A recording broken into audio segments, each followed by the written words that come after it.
Bismillahirrahmanirrahim. Assalamualaikum warahmatullahi wabarakatuh. Alhamdulillahi rabbil alamin. Wa bihi nasta'inu ala umuri dunya waddin. Wa sallallahu ala nabiyyina wa sayyidina Muhammadin wa ala alihi wa sahbihi ajma'in, amma ba'd. Kita panjatkan puja dan puji syukur kehadirat Allah Subhanahu wa taala. Pada kesempatan malam yang berbahagia kali ini, tanggal 21 Zulqa'dah 1445 Hijriah, atau yang bertepatan dengan tanggal 29 Mei 2024, kita kembali diberi kekuatan, kesehatan, hidayah serta taufik dari Allah Jalla wa'ala, sehingga kita bisa kembali menghadiri pengajian rutin tafsir Al-Quran di Masjid Agung Darussalam Purbalingga. Kita berharap semoga Allah Subhanahu wa taala berkenan untuk melimpahkan kepada kita semuanya ilmu yang bermanfaat, sehingga bisa kita amalkan sebagai bekal untuk menghadap kepada Allah Jalla wa'ala. Allahumma amin. Salawat dan salam semoga senantiasa tercurahkan kepada junjungan kita Nabi Agung Muhammad sallallahu alaihi wasallam, kepada keluarganya, sahabatnya, dan umatnya yang setia mengikuti tuntunannya hingga akhir nanti. Seperti biasanya, sebelum kita mengawali pengajian malam hari ini, kita akan membaca sebagian dari surat yang mulia, surat Al-Infitar. Semoga Allah Subhanahu wa taala memberkahi majelis kita. أعوذ بالله من الشيطان الرجيم.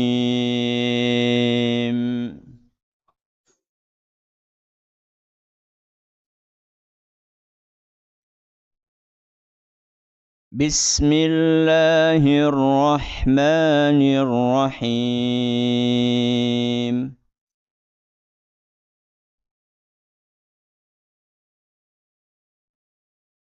إذا السماء انفطرت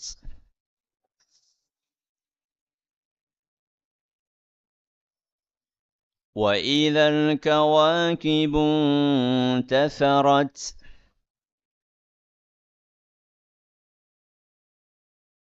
وإذا البحار فجرت وإذا القبور بعثرت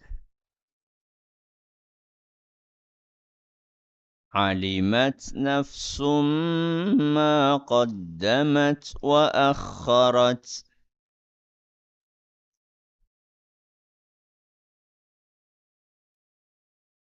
Para hadirin dan hadirat sekalian, dan juga segenap pendengar serta pemirsa rahimani wa rahimakumullah. Pada pertemuan terakhir, kita telah sampai pembahasan tentang ayat ke-4. Apa bunyinya? Wa idzal kuburu bu'thirat. Apabila kuburan dibongkar. Ya. Jadi ayat pertama, kedua, ketiga, keempat itu semacam prolog. Semacam apa? Prolog. Apa prolog? Semacam pembuka. Semacam mukaddimah. Sebelum memasuki kepada inti nasihat yang akan disampaikan. Dan inti nasihat yang akan disampaikan ada di dalam ayat kelima. Yaitu ayat yang akan kita pelajari malam hari ini. Kalau kita perhatikan, Allah Azza wa Jalla mengulang kata idza wa idza wa idza wa idza berapa kali? 4 kali. Idza sama'un fatarat. Terus wa idzal kawakibun tatharat. Terus wa idzal biharu fujirat. Terus wa idzal kuburu bu'tsirat. Apabila. Berapa kali? 4 kali. Ketika orang mendengar kata apabila, kan nunggu apa? Nunggu jawabannya. Saya kasih contoh. Apabila kamu ranking 1, ini kalimat sudah selesai belum? Belum. Nunggu apa? Jawabannya. Apa jawabannya? Akan dibelikan. Bocah yang jenengan biasanya jaluknya apa sih? Ranking sisi jaluk apa biasanya? Pit? Pit apa? Pit motor. Apabila kamu ranking 1. Itu kan belum selesai. Dan di sini Allah mengulangi kata apabila berapa kali? 4 kali. Apabila langit terbelah. Terus? Apabila bintang-bintang berjatuhan. Apabila laut meluap. Apabila kuburan dibongkar. Ketika orang mendengar kata apabila dan itu diulang sampai 4 kali. Maka orang yang mendengarnya akan penasaran. Ini sebenarnya nasihat apa yang akan disampaikan oleh Allah Azza wa Jalla. Dan begitulah salah satu cara Allah Subhanahu wa Ta'ala untuk menarik perhatian kita. Untuk membuat kita fokus. Membuat kita penasaran. Sebenarnya Allah ini akan menyampaikan apa? Nah, ketika orang sudah fokus, penasaran, pengen tahu, saat kondisi seperti itu disampaikan intinya, insya Allah akan masuk.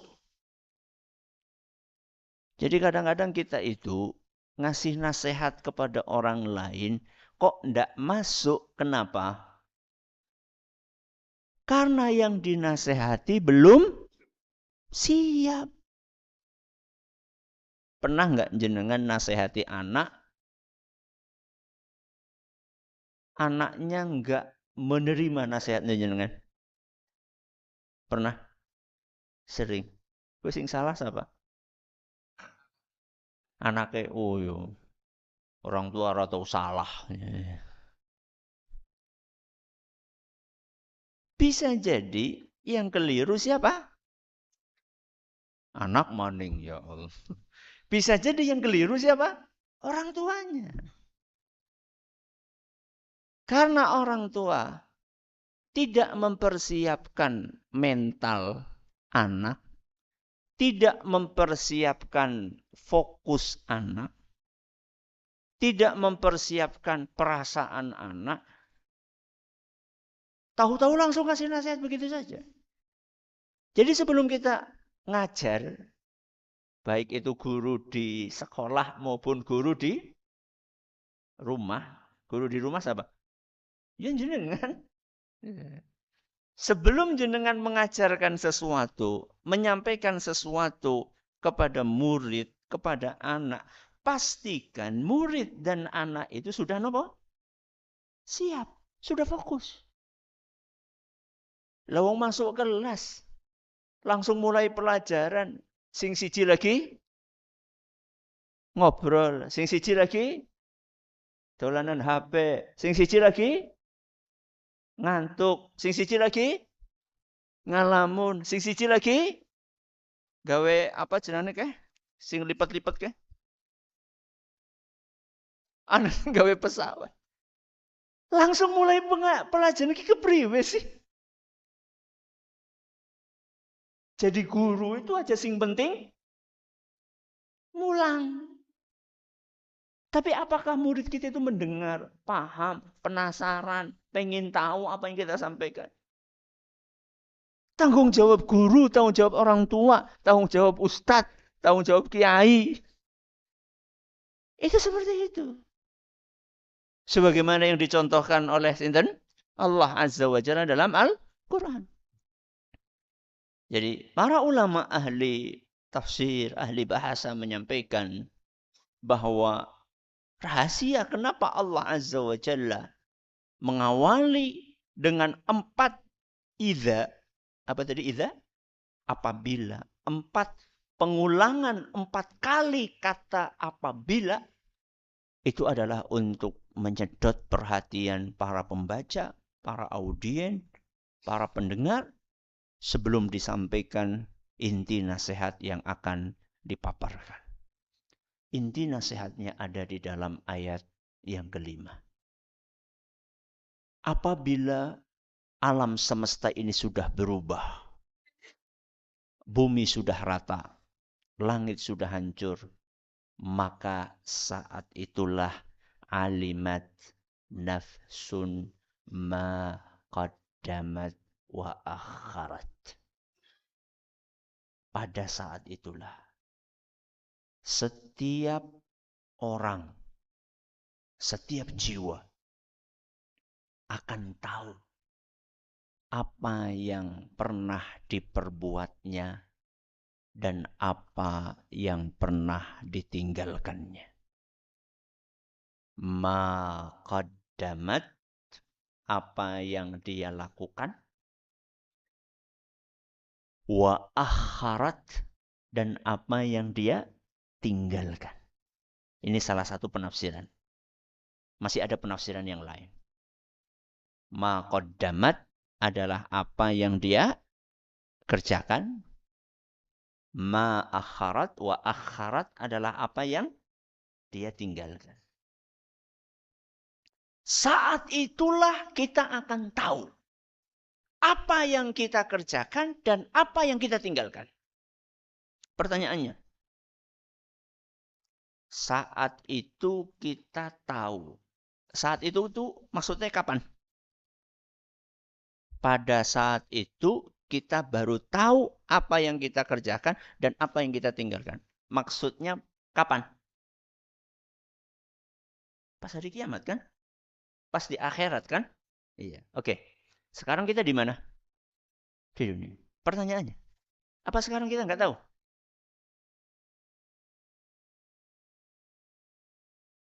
Kok sepi?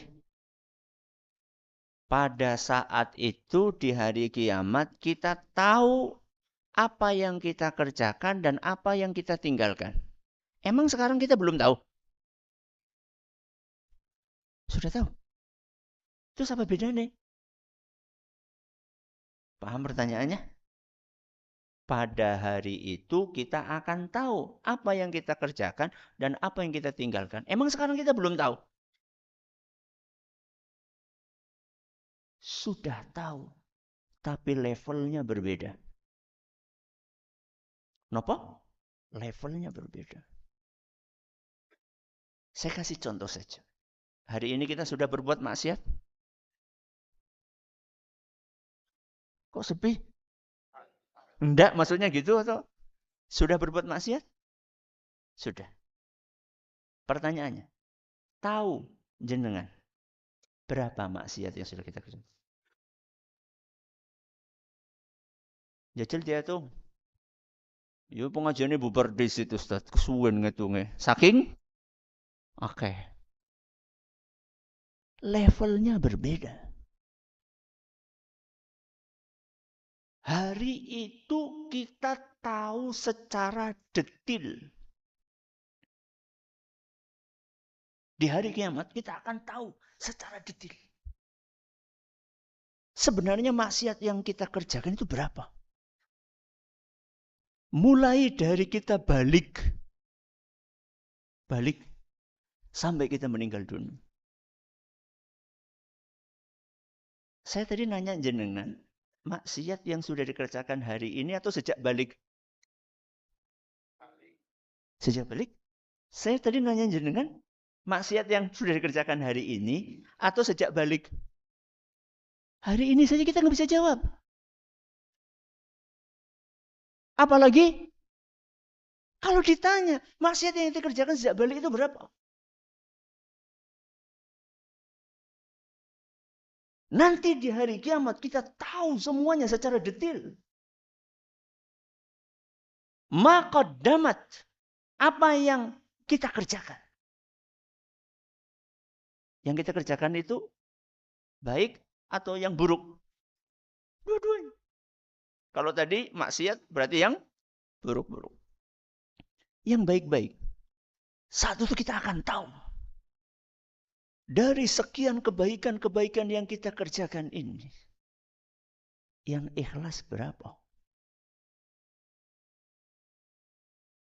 Sekarang jenengan yakin bahwa amal-amal yang kita kerjakan selama ini semuanya sudah ikhlas? Yakin?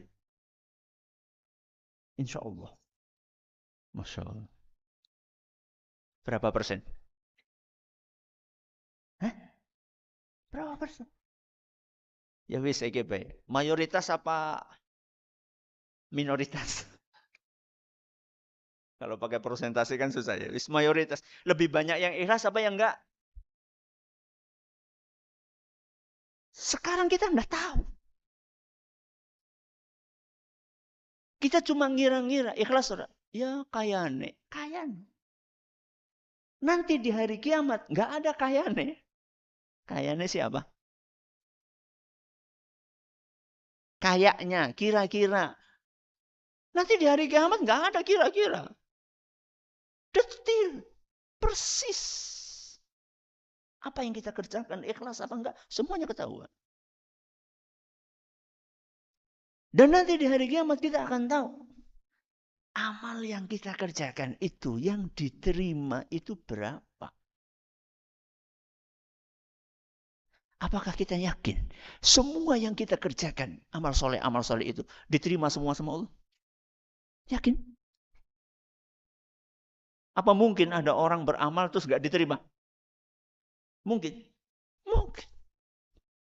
Wa inna rajula la yusalli 60 sanah wa ma tuqbal minhu salah. Kata Rasul SAW, ada orang yang sudah sholat 60 tahun dan tidak diterima satu sholat pun. Berapa tahun? 60 tahun sholat. Berapa kali sholat? 5 kali 360 kali 60. Pinten? Puluhan ribu apa ratusan ribu? Nggak usah detailnya. Kira-kira B. Ratusan ribu apa puluhan ribu? Ya ribuan. Banyak sih. Banyak. Dari sekian ribu atau puluh ribu atau ratus ribu sholat yang dikerjakan. Tidak ada satupun yang diterima. Kapan kita tahunya? Di hari kiamat. Yang mending sing ora sholat ya. Iya atau tidak? Hah? Ya enggak lah. Masih ada harapan. Orang sudah sholat, masih ada harapan. Orang enggak sholat. Ngarep apa? Ngarep apa? Oh enggak sholat kok. Yang mau diharapkan apa nanti dari kiamat? Masih mending ini orang apa? Sholat masih ada apa? Masih ada peluang. Ya. Nanti di hari kiamat kita baru tahu. Di hari kiamat nanti kita baru tahu. Sebenarnya antara amal yang kita kerjakan dengan dosa-dosa yang kita kerjakan, lebih berat mana? Itu kita baru tahu. Ketika ditimbang oleh Allah Subhanahu wa taala. Faman thaqulat mawazinuhu fahuwa fi 'ishatir radiyah. Itu yang lebih berat apanya? Amal soleh. Wa man khaffat mawazinuhu fa ummuhu hawiyah. Itu yang lebih berat apanya? Dosa-dosa. Kita akan tahu. Sekarang kita cuma kayaknya. Nanti di hari kiamat, alimat akan tahu persis. Dan taunya manusia nanti di hari kiamat itu ada prosesnya. Ada apanya? Ada prosesnya. Jadi sampai tahu detil-detil banget itu bukan di awal. Bukan di awal terjadi hari kiamat. Itu nanti setelah proses hisab. Setelah proses mizan. Hisab itu ya ditanya, kamu benar melakukan ini, benar nggak kamu melakukan itu, ditanya. Satu persatu. Satu persatu. Oleh Rabbul Alamin. Oleh Allah Subhanahu wa Ta'ala. Tanpa ada penerjemah. Masing-masing dari kita akan dihadapkan oleh Allah. Di hadapan Allah Subhanahu wa Ta'ala. Itu hisab. Mizan. Mizan itu apa? Timbangan. Saat itu kita tahu detil. Sebelum tahu detil, sudah tahu global. Bagaimana tahu globalnya? Tahu globalnya itu adalah ketika manusia itu ada yang dapat buku catatan pakai tangan kanan. Dan ada yang dapat buku catatan pakai tangan kiri. Saat itu sudah ketahuan. Siapa yang akan beruntung dan siapa yang akan buntung. Dan itu bukan kembali kepada kita. Sekarepe kita, enggak. Kalau sekarepe kita, wong ora salat, baik karepe kanan. Bukan semau kita, enggak. Saat itu tangan kita di luar kendali kita. Sekuat tenaga tangan kanan akan nyodor untuk menerima buku catatan amalan. Tapi Allah tahu orang ini tidak berhak untuk mendapatkan buku catatan amalannya dengan tangan kanannya. Maka sekuat apapun tangan kanan itu maju, nggak akan bisa maju. Yang maju adalah tangan kiri. Tahu global.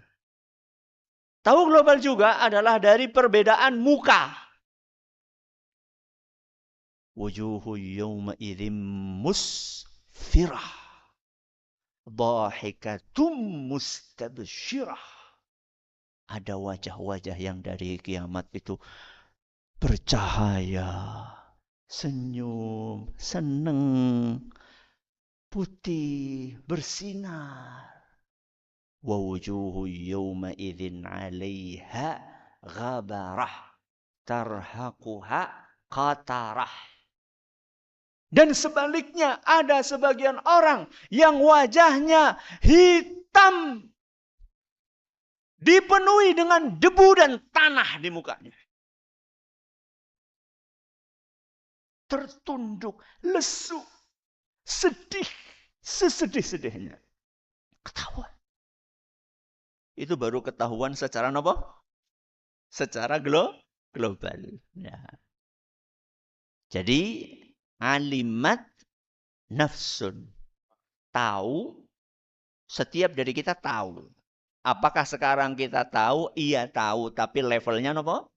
Berbeda. Nanti di hari kiamat tahunya secara detail.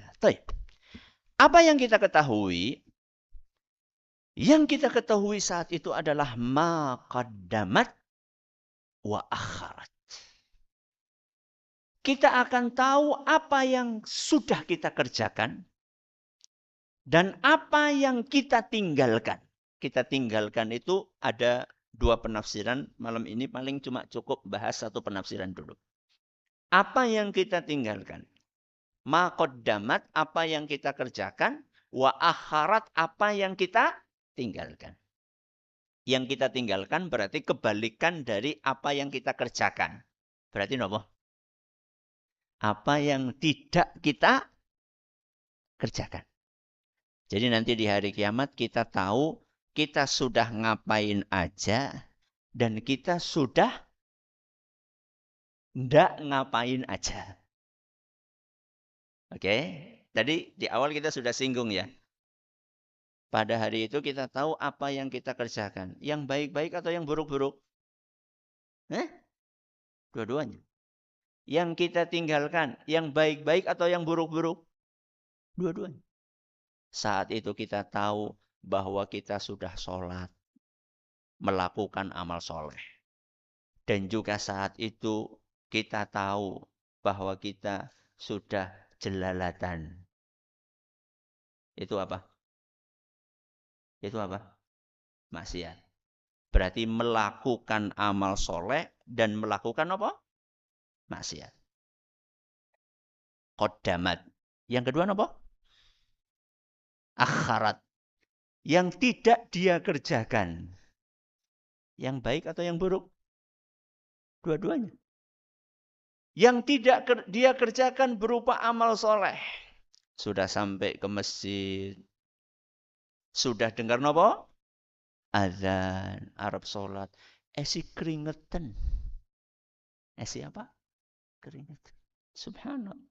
Ada sebagian orang alasannya remeh-temeh. Orang sholat kenapa? Esi kemeringet. Subhanallah. Kemeringet itu menghalangi orang apa? Sholat. Jadi nggak jadi sholat gara-gara apa? Keringetan. Emang kalau keringetan jadi nggak boleh sholat nggak? Hah? Ada sebagian orang seperti itu. Masih kemeringet. Terus Arab ngapa? Ya leyeh-leyeh disit lah. Biar apa? Keringetnya kali. Leyeh-leyeh sesuai turu. Tangi-tangi. Udah lewat sholatnya. Dia akan sadar hari itu. Berapa sholat yang dia tinggalkan. Sebaliknya. Itu kan meninggalkan kebaikan, guys. Wa akharat meninggalkan kebaikan.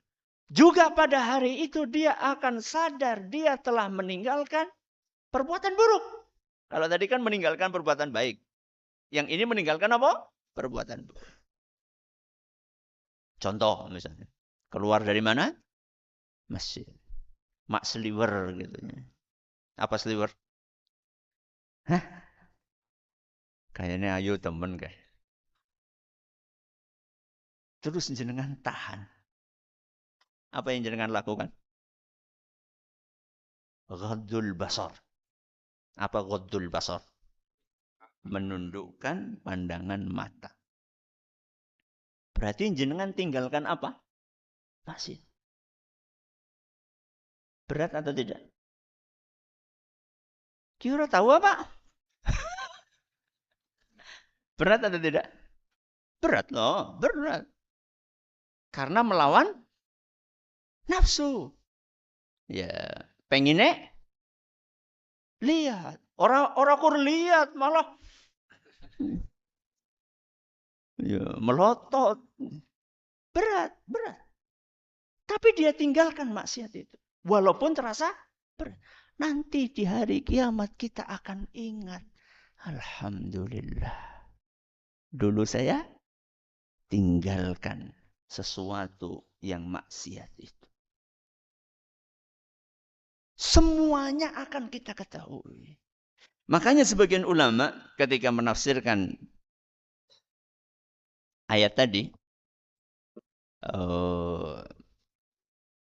ma qaddamat wa akharat, ya. Qaddamati dunya 'alal akhirati au bil aks. Ada sebagian ulama mengatakan qaddamat itu artinya adalah mendahulukan. Ya, kalau tadi mengerjakan. Ini penafsiran yang lain apa? Mendahulukan dan mengalahkan. Ya. Mendahulukan apa? Ada sebagian orang qaddamati dunia 'alal akhirah. Ada sebagian orang mendahulukan dunia atas akhirat. Berarti mentingkan apa? Dunia. Saat itu kita akan tahu betapa banyak sholat-sholat yang dikalahkan dengan dunia. Apa dunia itu? Ya macam-macam. Pekerjaan, lagi tanggung meeting, lagi tanggung rapat. Itu yang kerjanya di mana? Di kantor. Yang kerjanya di sawah lagi tanggung apa? Panen. Ya. Yang kerjanya di rumah lagi tanggung masak. Yang enggak kerja lagi tanggung dolanan darah. Apalagi yang enggak kerja. Lagi tanggung mancing. Apalagi? Lagi tanggung game. Wah ini lagi seru-serunya. Nanti kalau ditinggalin sholat, ngulangi dari level 1 lagi. Dia aku ora paham istilahnya. Itu semuanya akan kita ingat di hari kiamat. Apakah saat itu, apakah ketika di dunia kita lebih mengedepankan dan mendahulukan akhirat, atau justru sebaliknya, mengedepankan dunia dibandingkan apa? Akhirat. Saat itu kita baru ingat bahwa ternyata waktu kita habis untuk membaca omongan orang. Sehingga nggak punya waktu untuk membaca firman Allah Azza wa Jalla. Omongan orang itu maksudnya apa? Medsos. Saya tanya sama jenengan. Jenengan itu mengalokasikan waktu untuk buka WA, terus apa lagi? Facebook, terus Instagram, terus nonton YouTube. Itu berapa menit? Oh salah. Berapa jam? Semuanya berjam-jam tadi untuk baca, menyimak omongan orang. Manusia. Mbok anggota WA manusia? Iya mbok? Untuk jin mbok? Kita habiskan waktu untuk baca status orang. Sampai kita nggak punya waktu untuk membaca kalamullah Azza wa Jalla. Ditanya, hari ini sudah berapa juz membaca? Salah pertanyaan. Bukan berapa juz. Berapa? Ayat. Malah ada sebagian orang. Apa? Qurannya sini ngendi ya? Qurannya bikelalen. Lupa dia naruh Qurannya di mana. Lebih mementingkan membaca omongan orang dibandingkan membaca firman-firman Tuhan. Itu nanti di hari kiamat akan kita sadari. Dan betapa meruginya orang-orang yang seperti itu. Makanya ada sebagian ulama mengatakan zikrun nasi da'un wa zikrullahi azza wa jalla dawa'un. Mengingat-ingat, membaca, mengikuti perkataan orang itu penyakit. Adapun mengingat-ingat perkataan Allah itu obat. Jadi ben ora penyakitan pripun? Baca Al-Quran. Mulai kapan? Jangan sekarang, rampung. Mulai kapan? Nanti habis ini. Jangan pulang Apa yang dilakukan? Shutdown. Apa shutdown? Matikan HP. Mulai.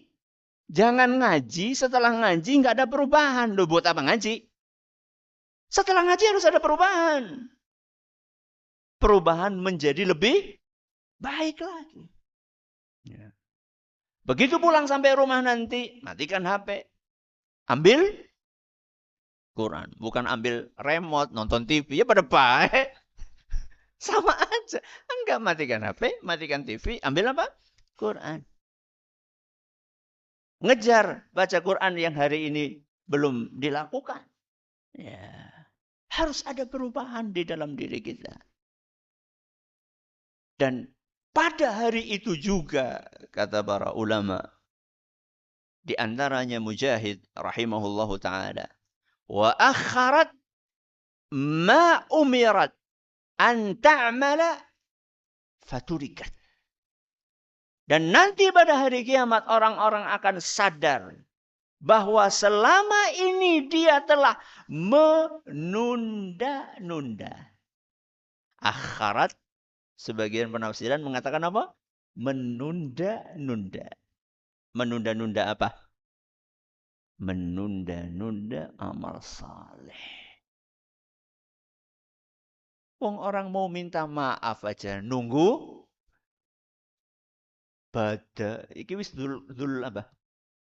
Dzulqa'dah. Berarti masih nunggu kapan? 11 bulan lagi nanti. Atau 12 bulan lagi. Nanti Syawal. Ngenteni apa? Enggak. Minta maaf adalah amal soleh. Sekarang lakukan. Minta maaf kepada siapa? Orang-orang terdekat kita. Yang paling berpotensi untuk ditolimi. Siapa orang-orang terdekat kita? Anak kepada bapak dan ibunya.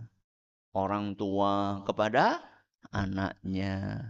Suami kepada istrinya. Istri kepada suaminya. Dek, ngapura ya. Kenapa mas?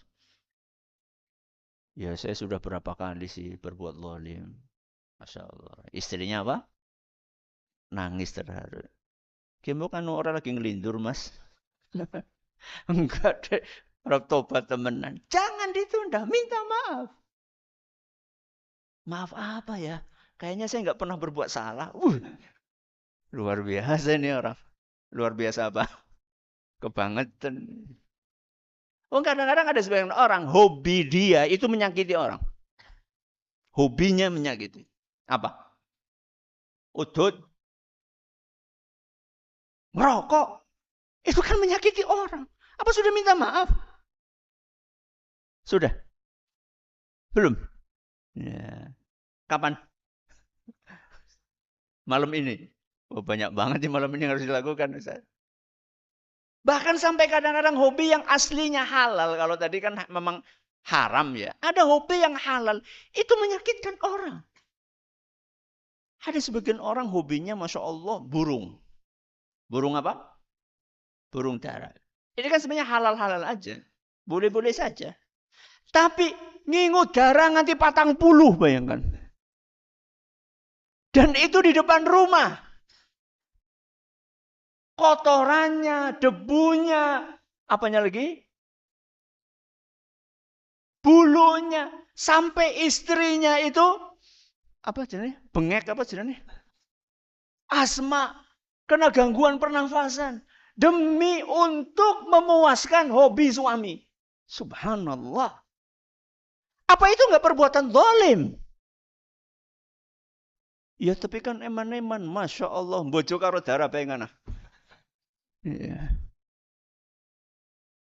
Subhanallah. Hanya demi untuk memuaskan apa tadi? Hobi. Ya. Sampai mendolimi belahan jiwa. Ya. Ya terlalu banget sebagian orang ini. Ya. Jangan tunda. Minta maaf. Perbaiki. Pengen hijrah. Jangan nunda. Loh dilemanin. Anak cicilan. Hijrah jangan ditunda-tunda.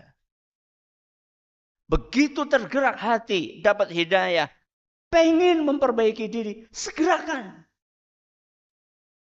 Pengen tobat, segerakan. Karena kita tidak tahu kapan malaikat pencabut nyawa akan datang ke rumah kita. Kita tidak tahu. Jangan menunda-nunda. Alimat nafsun ma qaddamat wa akharat. Ada penafsiran yang lain. Ini nggak mungkin kita kaji malam hari ini. Waktunya sudah mepet.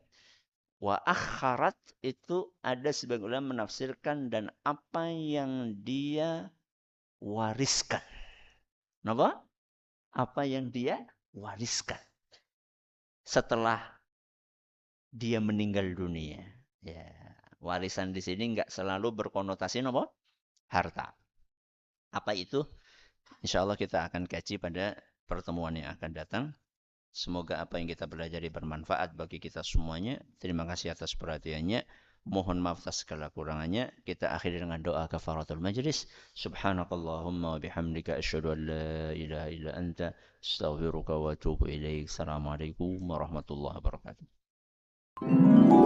Jangan lupa untuk subscribe dan share bila kajian ini dirasa bermanfaat.